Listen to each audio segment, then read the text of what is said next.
Sa araw-araw nating pamumuhay, may mga bagay na halos hindi na natin napapansin. Mga materyales na laging nariyan pero bihira nating pag-isipan. At isa na rito, ang bakal. Makikita natin ito sa mga gusali, sa mga sasakyan, at sa mga kagamitang hawak natin araw-araw. Pero lingid sa kaalaman ng marami, ang bakal ay hindi basta-basta nalilikha. Mula ito sa kalikasan at dumaraan sa isang mahabang proseso bago maging bahagi ng ating buhay. At sa likod ng prosesong ito, naroon ang mahalagang papel ng agham at teknolohiya. Ngayon, ating aalamin, paano nga ba nabubuo ang mga bakal? At paano rin nito hinuhubog ang ating modernong pamumuhay? What's up mga ka-DOST Barkada? Welcome sa panibagong episode ng Saysay kung saan lahat ng bagay ay may saysay. At ngayong episode ay sisilipin nga natin ang mundo ng metals, ang pundasyon ng ating makabagong pamumuhay. At syempre, hindi ko naman haharapin ang usaping ito ng mag-isa. Kasama natin ang ating co-host for today na si Miss Andrea Eleanor Cabaron from Trinity University of Asia. Hello, Andrea! Thank you, Sir JP, sa iyong magandang introduction. Syempre, kasing ganda ng co-host natin for today. Kamusta ka naman, Andrea? For now, I'm very, very excited about sa ating pag-uusapan ngayon. Bakit ka naman na-excite sa ating pag-uusapan today? Kasi metal eh. So, Ayan. naiisip ko na. narinig ko na yung metal, so para siyang nag-clang sa aking Oo. head. Kapag Nag-clang sa narinig aking mo yung ulo. salitang metals, ano bang pumapasok sa isip mo, Andrea? Syempre, pag metal yung naririnig ko, naiisip ko agad tong Slipknot, Okay. Iron Ano pa? Maiden, Metallica. Okay. Ako din, pumapasok sa isip ko yung normally yung sa music, mga metal na type ng music. Tapos, baka hindi mo na alam, pero nung kapanahunan namin, yung isa sa mga nilalaro ko ay Metal Slug. So kung hindi nyo alam yon, Opo. i-search nyo na lang.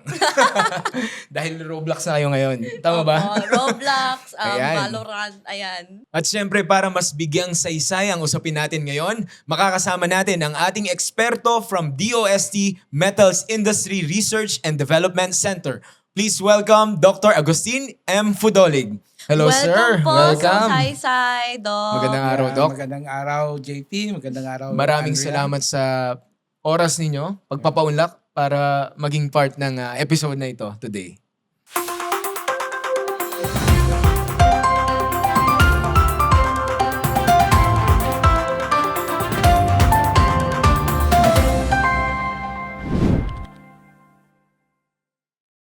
So ngayon, Doc, curious lang kami. Growing up, di ba, naisip nyo na po ba kagad na pumasok sa mundo ng mga metal? So medyo balikan lang natin ng konti. Doon natin simulan kung paano kayo humantong sa nature ng ganitong, kumbaga, career sa field ng metals. Well, ganun na nga, no? Nung high school pa lang, medyo interested na ako sa science, technology, engineering, gano'n. May dalawa akong kapatid, nakakatandang kapatid na engineers. So, ganun din. Gusto ko rin maging engineer, pero maiba naman sa kanila. Kaya pinili ko yung metallurgical engineering. Kasi yung metallurgical engineering, hindi siya, kumbaga, common or popular na uri ng engineering. Ikaw ba, Andrea, narinig mo na bang metallurgical engineering before? Or Ngayon lang po. recent lang din, no? Recently lang din po, and I think it's so interesting to hear. O, diba? Parang tunog matalino talaga, Opo, di ba? parang- Metallurgical engineering. Wow, saan tayo punta? Pero kasi kaya din naman hindi ganun siguro katunog. Meron lang kasi tayong, I think, 3 lang na university Sa ngayon, Sa ngayon, tatlo. universities na na nag-offer nag-o-offer ng metallurgical, metallurgical engineering. Ano yung mga universities na yan, sir? UP Diliman, MSU IIT, at saka Batangas State University. BSU. Ayan. So, doon pa lang, nung high school kayo, sir, magte-take na for college entrance test. So, doon yung naisip na basta mag-engineering ako, Ganun pero hindi specific na metallurgical. Nakita nyo sa options na nandun yung metallurgical. Ayun, ganun nga. Ganun na nangyari. Hindi siya common. Mm-mm. So, pinili ko lang siya. Mm-mm. Kasi engineering siya. Basta engineering siya. Curious lang po ako, ano pa po ba yung hobbies nyo other than or apart from being an engineer? Nag-computer gaming. Mahilig ka sa computer, sir. Ganon. Anong mga laro ang pinagkakaabalahan mo, Doc? Ewan ko kung alam nyo pa, mga Super Mario, Cobra, nung panahon pa ng Nintendo. Nalaro nyo rin Hanggang ba yung ngayon. Metal Slug kaninang nabanggit ko, sir? Hindi na. Hindi ko nalaro Okay. yata yun. So, yan yung mga pinagkakaabalahan mong laro. Ako naman Opo. Metal Slug, ikaw, Roblox ka na. Valorant. Valorant na. Ibang-iba na talaga. Oo. Ibang-iba po. Pero kung hindi nyo may tatanong, nabanggit nga natin, si Sir ay isang doktor. Yan. And for context, dahil nag-aral si Sir Agustin ng kanyang PhD na related din sa Materials engineering. material science naman. So ito yung parang career path na pwede mong tahakin after mo mag-take ng bachelor's ng materials and ng metallurgical engineering, and then you jump to material science. Yes. Mm.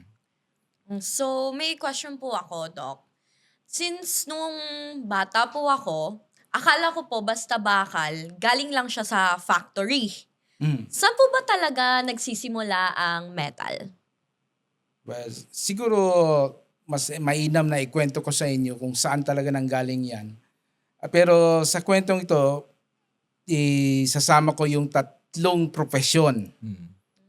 Una, yung geologist. Sila yung naghahanap kung saan merong minerals, na metallic minerals sa country na yon. Tapos susunod ang mining engineers.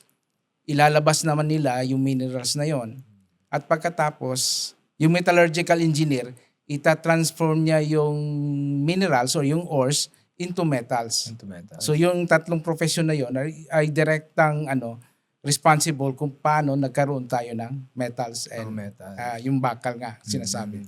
So ngayon, sir, minsan nalilito din yung mga, let's say, estudyante or mga typical na mga Pilipino, di ba? Pag naririnig natin yung salitang metal, minsan may alloy, merong steel. Paano ba natin na ito pwedeng i-explain sa kanila? Ano yung pagkakaiba-iba ng mga to? Dahil, syempre, minsan, kung limitado lang din yung alam natin about sa usaping ito, akala natin pare-pareho. Pero pagdating sa agham, sir, ano ba yung pagkakaiba ng tatlong ito? Metal, alloy, tsaka steel. Yan. Ang metal ay purong element.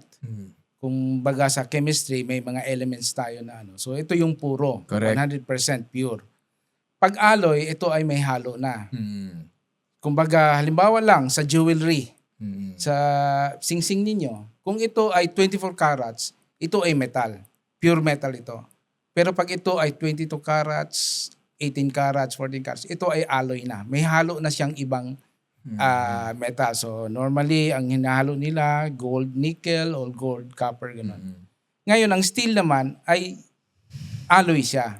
Kasi ang steel ay composed of iron at saka may mga alloying elements like carbon, manganese, silicon, and some other elements. So yun. Yun ang kaibahan ng tatlong yun. Ayan. Oh, Andrea, take note. Nagka-take Dahil may note quiz na tayo ako mamaya. dito. Diba? Nag-chemistry ka nung high school. Opo, ayun. Naalala mo ba sa periodic table mo, diba? Meron dong metals, non-metals. Kung maalala mo sa periodic table, merong part doon na, naghihiwalay ng metals tsaka mga non-metals. So, Opo. yan yung mga tinutukoy ni Doc Agustin na mga metals. Opo. So, metals, yan yung mga nakikita natin sa periodic table. So, kumbaga natural na sila. And then, pagdating sa alloys, para siyang kombinasyon. Pwedeng Kombinasyon ng metal metals. plus, pwedeng metal mostly or non-metal. metals ang metals. So, So, pag stainless steel naman, ang sinasabi, ito yung may halong May chromium, halo na. nickel, Okay. ganon. Molybdenum. Halo-halo. May nabasa po ako, Doc, na before na hindi raw lahat ng metal is solid. Medyo nagulat po ako doon. So, totoo po ba yun? May isang metal lang na liquid in room temperature. Ito yung mercury. Pero may mga metal din na pwedeng matunaw sa kumukulong tubig lang. So ganun, 100 degrees, pwede na siya matunaw. Ito yung mga low fusion alloys and metals. Katulad ng bismuth. And yan. So, napag-usapan na natin na kumbaga merong mga metal na, yan, liquid form, which is mercury, pagdating sa room temp.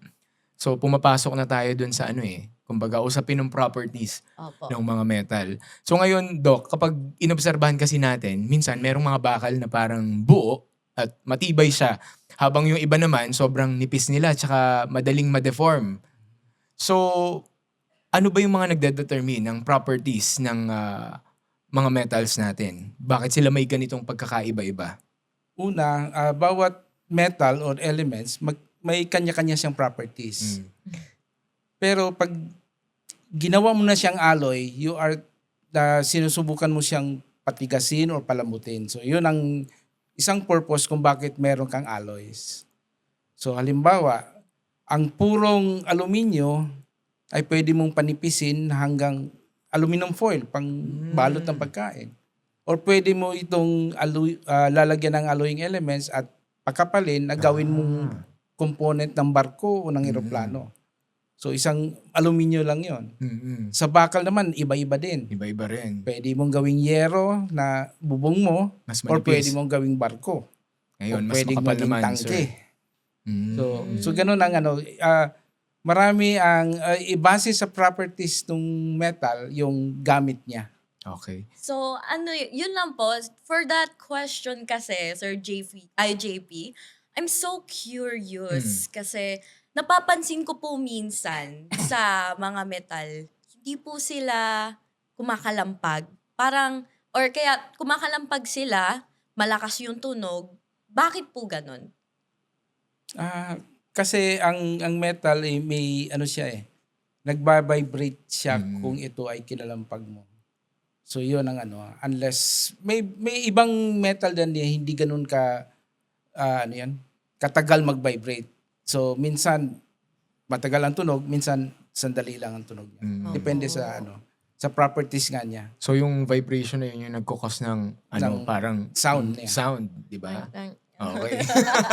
Ngayon naman, since yun nga, pinag-uusapan natin yung properties, another property siguro na na-observe din natin, di ba, pagdating sa usapin ng mga bakal, meron tayong mga naririnig na stainless. Yeah. So, paano tayo nagka-come up sa mga stainless na ito, Doc? Yeah, so yun. Ang karaniwan kasi nga bakal, halimbawa, ay iron base. Yung iron kasi madaling mag-oxidize. Madali siyang mag-react sa oxygen para mag-form ng oxide. Ito yung tinatawag na kalawang. Correct.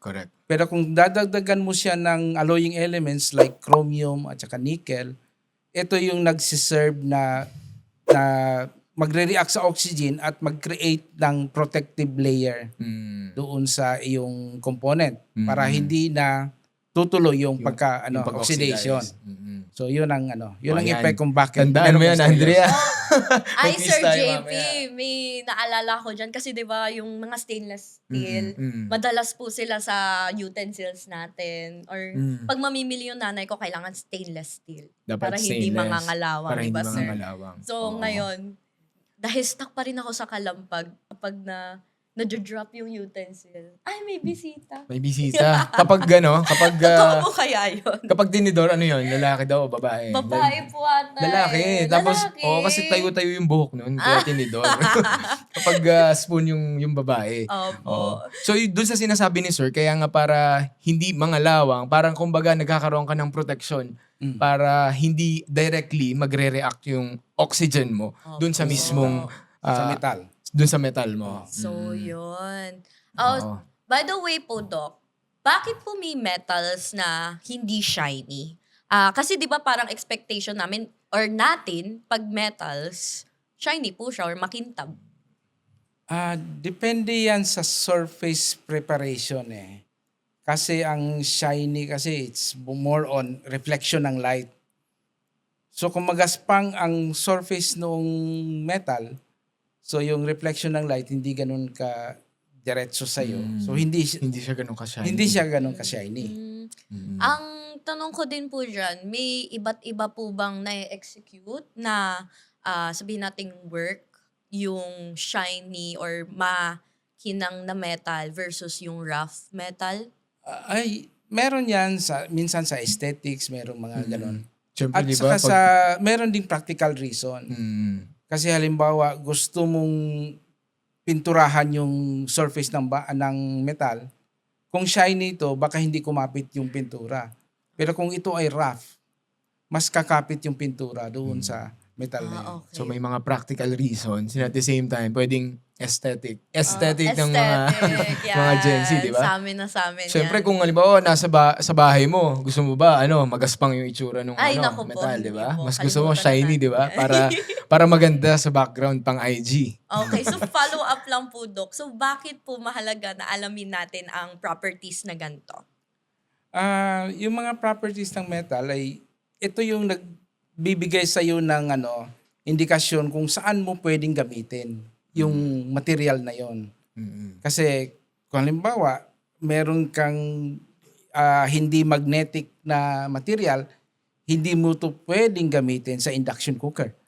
Sa mga ganon. So may mga Depende sa gamit. depende sa Purpose. gamit ng iyong component or na yon, yung bagay na yon. Kalagitnaan pa lang tayo, marami ka nang natututunan, Andrea. Kaya nga po, the Panigurado. more you know. Kaya naman bago tayo magpatuloy, pakinggan muna natin ang say ng ating mga ka-DOST Barkada. Welcome sa ating segment na Lahat May Say. Nag-post kami ng larawan sa Facebook page ng DOSTV na may linyang ang bakal ay blank. Babasahin natin ang mga sagot ng ating mga ka-DOST Barkada at ipapa-verify natin kay Doc Agustin kung tama o mali ang kanilang naidugtong sa sagot. So ayan, Doc, mula sa isang nag-comment sa ating Facebook post, ang bakal ay conductor of electricity. Yan. Tama po ba ito, Doc? At bakit?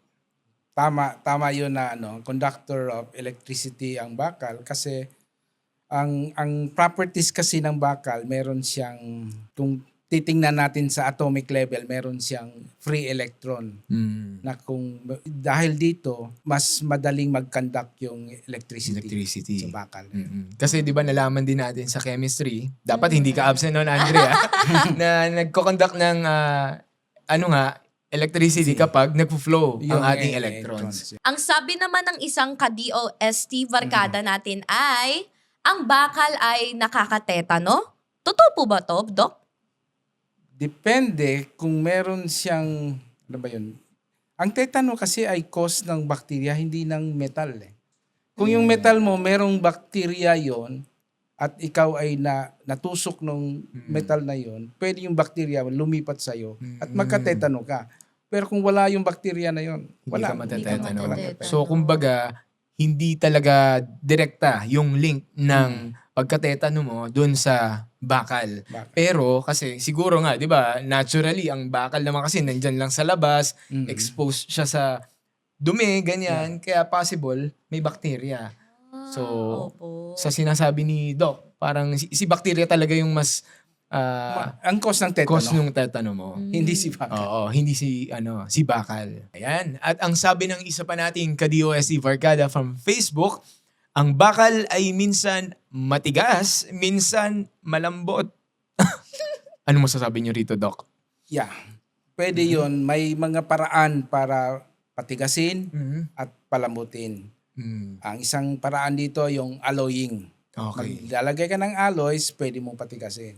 At may tinatawag din na heat treatment. So pwede mo siyang i-treat na pabagahin mo at ilublob mo ito sa tubig, ito ay titigas. Titigas naman. At pwedeng pabagahin mo lang at ihayaan mo lang sa furnace, pwede natin lumambot.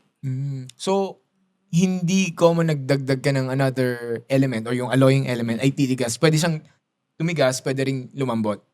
Pwede rin ka doon. Ayan. So, kung iisipin po natin, parang hindi natin napapansin pero halos lahat ng gamit natin ay merong metal, di ba? Kung mapapansin natin sa paligid natin. So, ngayon, Doc, ano ba ang general na application ng metals sa buhay ng mga tao? Metals, pinapadali yung buhay natin eh. Yun talagang una, sa transportasyon lang. Kotse, eroplano, barko, lahat yan gawa sa metal. Gawa sa metal yan. So, yun pa lang. At tapos yung ating mga buildings, ating bahay, nandyan, May mga may metal, metals. din. Maraming Yung bakal. bubong mo, yung poste, may mga bakal dyan. So talagang kasama na natin siya sa pang-araw-araw natin and hindi natin magagawa yung mga halimbawa yan, pag-move from one place to another without itong mga vehicles natin na gawa din sa metal.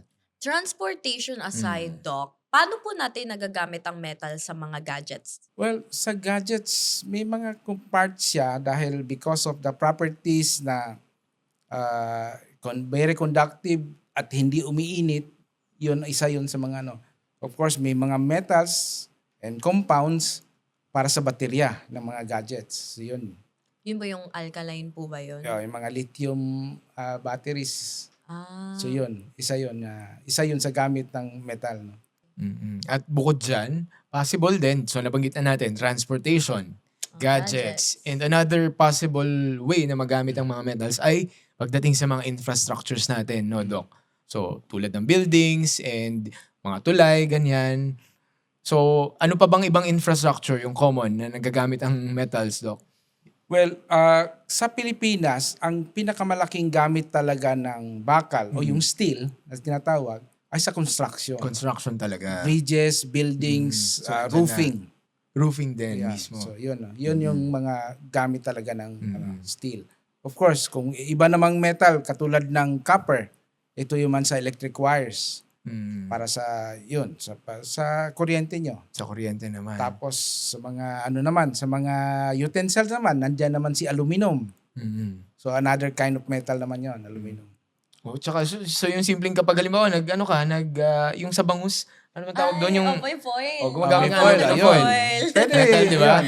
So, Opo, metal mga din ganung pala simpleng yun. bagay, nagagamit pa rin natin si metal. Mula sa transportation, sa tinitirhan natin, gadgets na kinakalikot natin araw-araw, And metal mismong is pagluluto. everywhere. Metal is Yan ang everywhere. natututunan ko ngayon. So, Doc, bilang isang Pilipino, gusto ko rin po malaman, yung metals po ba na ginagamit natin dito sa pang-araw-araw, locally sourced po ba siya or kadalasan imported?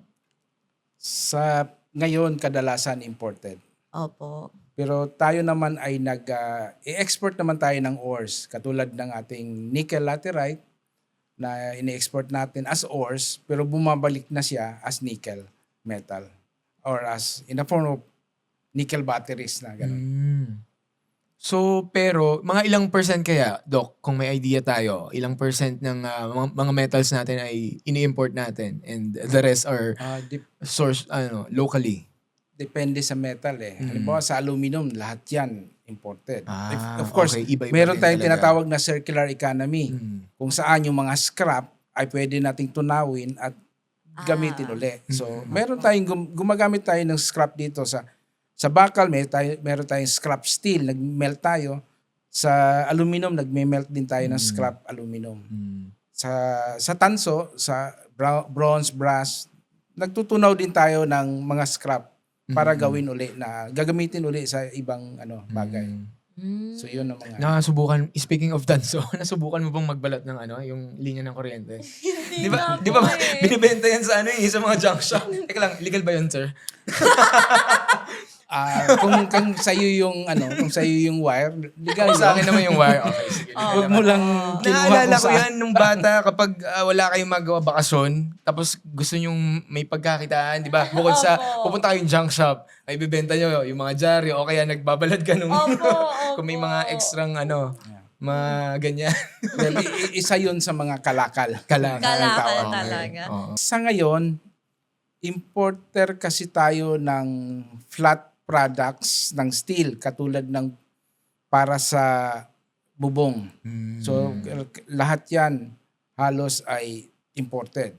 Of course, ito naman meron namang mga flat na steel products katulad ng tin plates.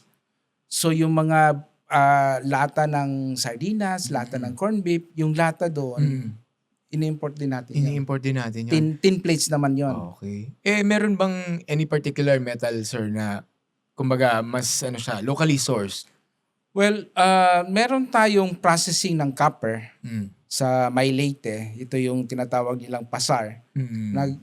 Yung galing sa ore as a concentrate, copper concentrate, ay tinatransform natin into a 99.99% copper. At ito na yon ang magiging raw materials para ikaw ay gumawa naman ng copper wire or copper tubing. So, mga ganun. So, ayan, example ng locally na sinosource natin, yung Yun. copper nga. Copper. So, sa Leyte, meron nun. Meron sir. yun. Okay.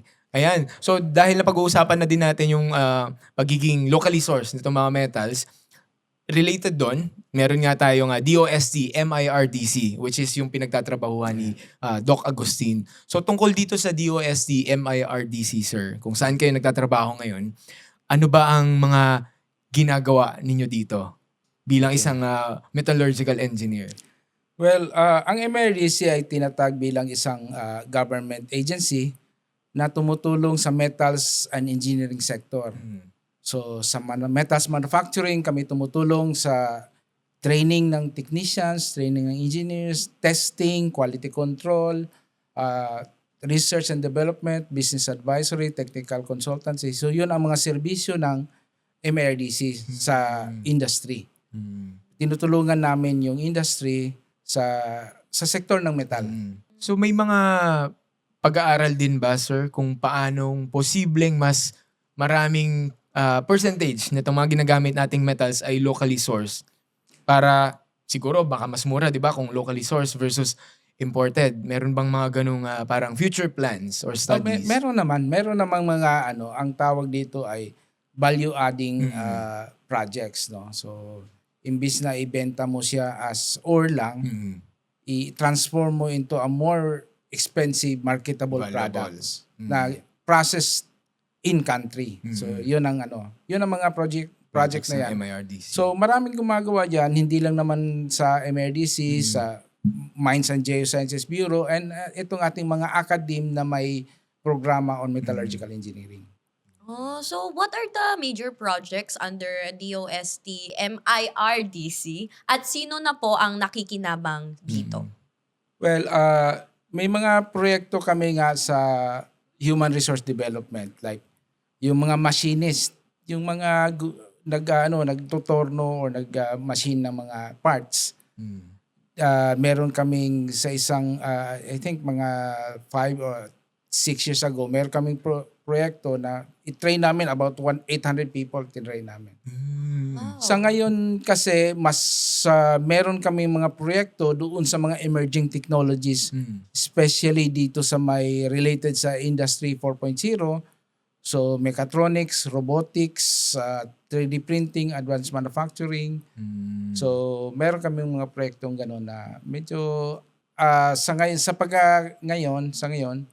ang ating 3D printing or additive manufacturing technology ay at par naman as compared sa ASEAN countries. So, ibig sabihin, gumagawa kayo ng mga projects na kung saan magagamit yung metal and then maging relevant pagdating sa Industry 4.0.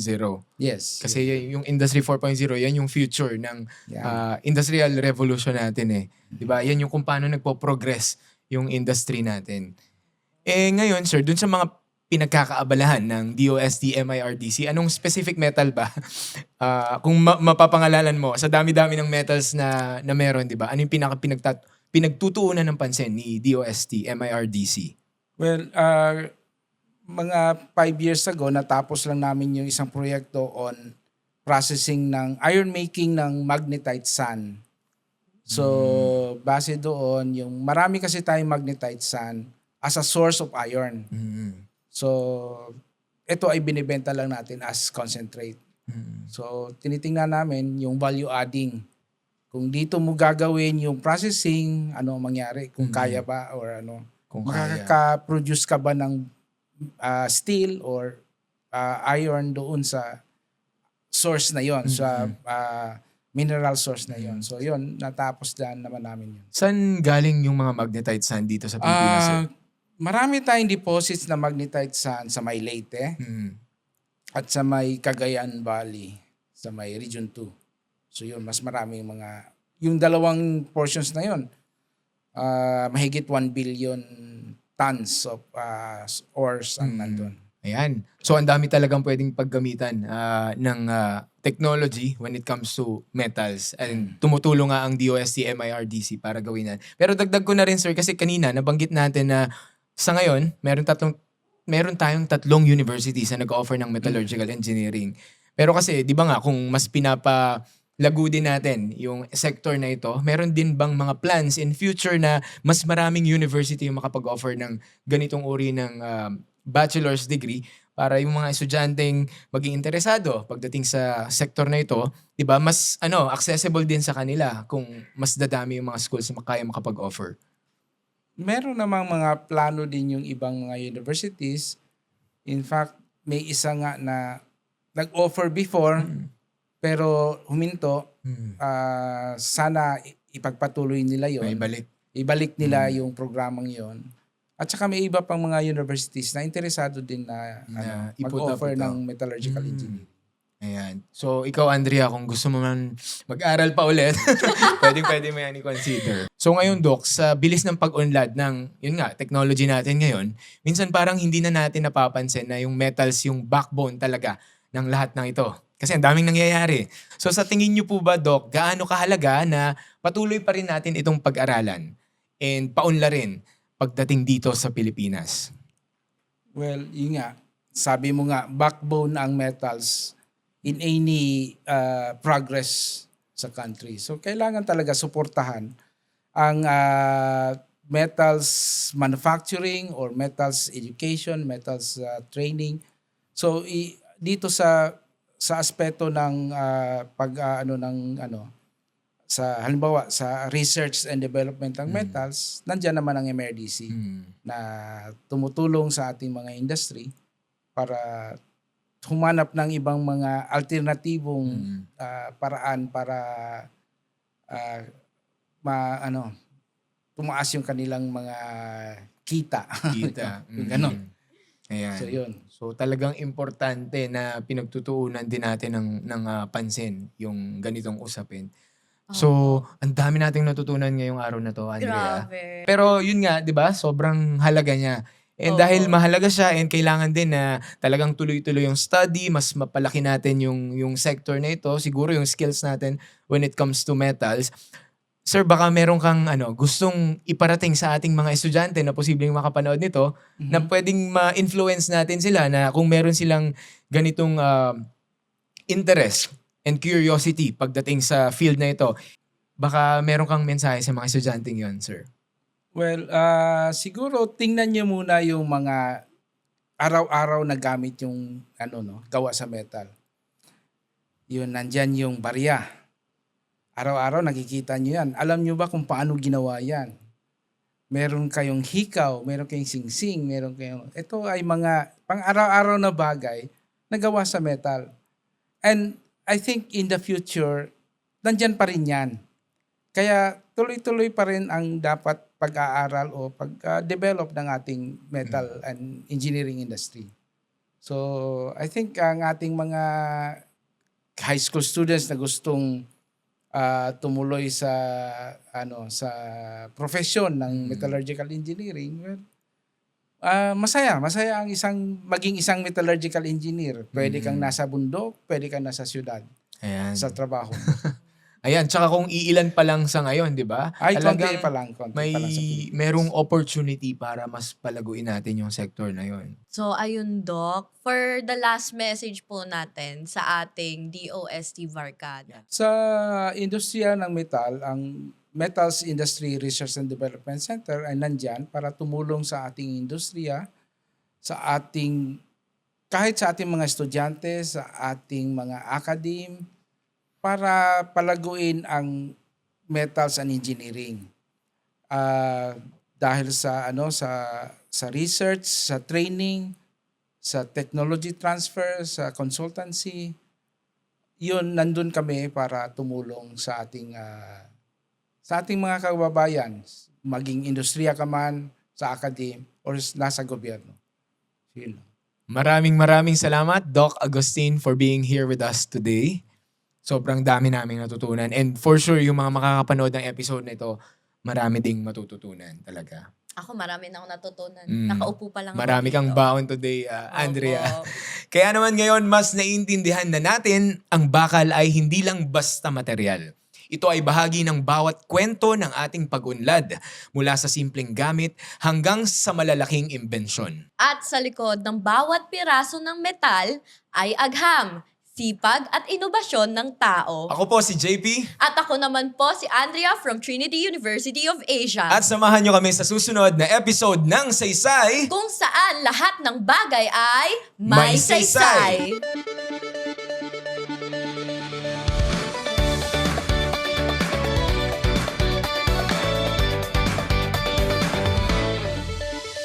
Scroll tapos may tanong ka ba? Paano naging ganto? Saan nagsimula?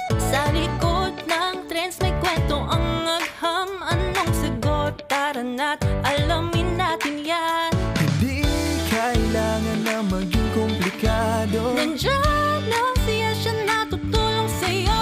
From ideas to actions, from questions to solutions. Saysay! Sabihin mo, science na swak sa'yo. Kinig, manood, matuto. Kasama mo kami sa bawat kwento. Saysay! Let's create, inspire, and hear what more in daily science is for you and me. May apps, may tech, may bagong tuklas, may solusyon sa problema ng bukas. Making greater things with new discoveries and limitless possibilities.